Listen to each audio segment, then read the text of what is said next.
Kapatid, narito ang News 5 Year-End Review ng mga mahalagang balita sa taong 2024. Nakaranas ng malawakang power outage ang Western Visayas na umabot ng halos 4 na araw dahil sa mga pumalyang planta. May kumalat na petisyon kaugnay ng pag-amyenda sa konstitusyon kung saan pinapirma ang mga residente kapalit ng ayuda. People's Initiative. Petition pala? Pantang ako. Humarap sa Land Transportation Office ang tinaguriang Mang Boy ng Fairview matapos masangkot sa 3 magkakasunod na road rage incident. Iniutos ng National Telecommunications Commission o NTC ang indefinite suspension sa operasyon ng SMNI, ang broadcasting arm ni Kingdom of Jesus Christ leader Apollo Kibuloy. Kasabay nito ay sinimulan ng investigasyon sa Senado laban kay Kibuloy dahil sa umunoy pang-aabuso sa mga miyembro ng KOJC. Pinalawig ni President Bongbong Marcos ang PUV consolidation deadline hanggang sa katapusan ng Abril kasunod ng pag-alma ng iba't ibang grupo sa nauna nitong deadline. Tinawag ni dating Pangulong Rodrigo Duterte na bangag at drug addict si President Bongbong Marcos sa isang prayer rally kontra charter change sa Davao City. Bangag natin ang presidente. Ang pahayag na yan, binuweltahan ng Pangulo. PRRD has been taking the drug for a very long time now. Kaya palagay ko kaya nagkakaganyan.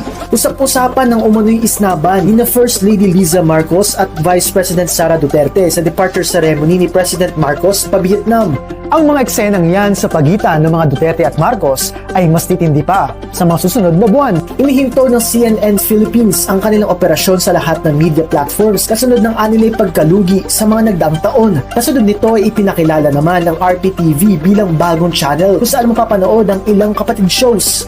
Mahigit 7 na po ang nasawi dahil sa malagim na landslide sa Maco, Davao de Oro, bunsod ng mga naranasang lindol at ulan sa lugar. Kinumpirma ng dating engaged celebrity couple na sina Dominic Roque at Bea Alonzo ang kanilang hiwalayan sa Instagram. Ipinagdiwang ni Chief Presidential Legal Counsel Juan Ponce Enrile ang kanyang ikasandaang kaarawan sa Malacanang. Napili ng COMELEC ang South Korean firm na Miro Systems bilang automated elections provider para sa 2025 elections. Marami ang nagulantang ng biglaang malag-out sa kanilang Facebook, Instagram at Messenger accounts nang magkaroon ng malawakang outage ang Meta dahil sa anilay technical glitch. Nagtamo ng minor structural damage ang supply vessel ng Pilipinas na BRP Sindangan matapos makabanggaan ng barko ng China sa Ayungin Shoal. Kasunod ito ng mapanganib na pagharang ng China sa barko ng Pilipinas na nagsagawa ng resupply mission sa BRP Sierra Madre. Niraid ang isang Pogo Hub sa Bamban, Tarlac matapos ireklamong sangkot ito sa umano'y human trafficking at iba pang krimen. Kasunod nito ay itinanggi ng nooy mayor ng Bamban na si Alice Guo na may kaugnayan siya sa nasabing Pogo Hub. Pero hindi po talaga ako connected sa POGO po na operation.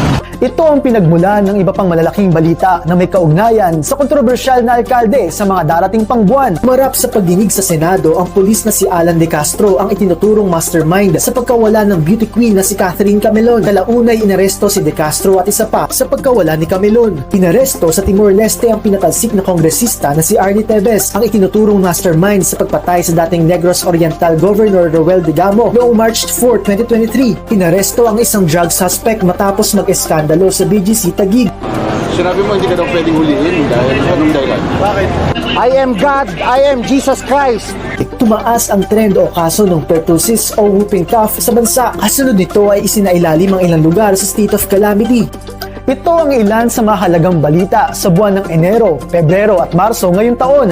Tumutok lang sa social media pages ng News 5 para sa pagpapatuloy ng ating pagbabalik tanaw.